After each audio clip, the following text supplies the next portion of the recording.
This is a brief look at the life of Steve Jobs.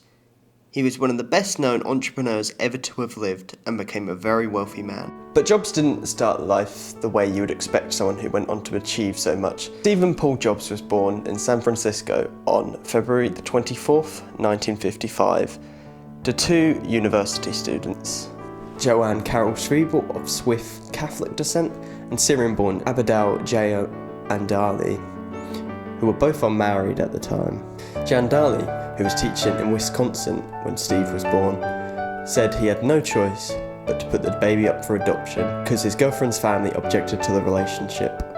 Jobs was adopted by Paul Jobs and Clara Jobs. According to Steve Jobs' commencement address at Stanford, Schieble wanted Jobs to be adopted only by a couple that graduated college.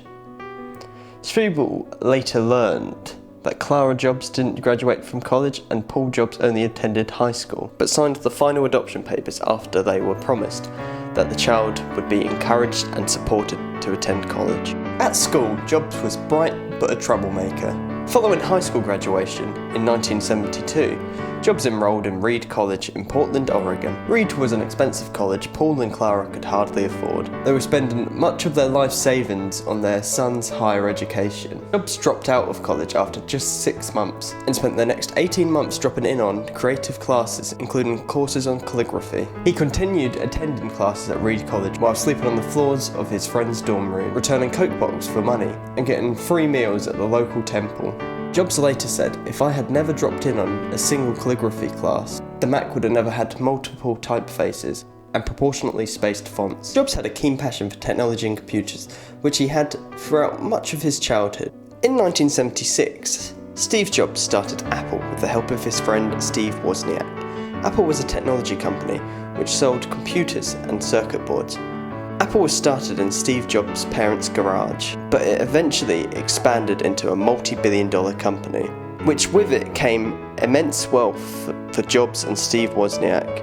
Jobs seemed to be on top of the world, but in 1985, Steve Jobs was fired from Apple, the company he started and led from the very beginning. This left Steve Jobs very depressed for some time, but eventually Jobs co-founded and became the CEO of Pixar and Next Incorporated. Next was a high-end computer company, much like Apple.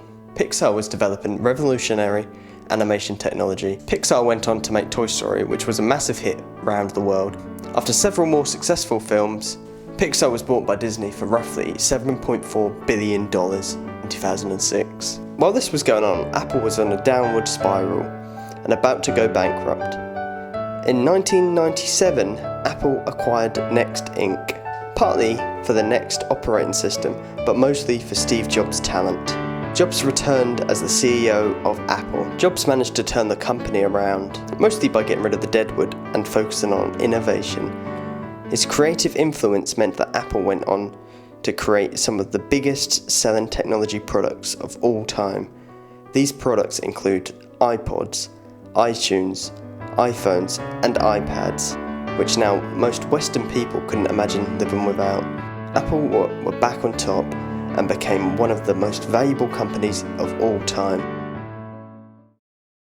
Sadly, on the 5th of October 2011, Steve Jobs died after a long battle with pancreatic cancer. But Jobs' legacy still lives on in the company he started and was so passionate about, Apple. Clearly there's so much more to Steve Jobs, but we weren't able to cover it in this short video. But it's clear what a great innovator he was. R.I.P. Steve Jobs.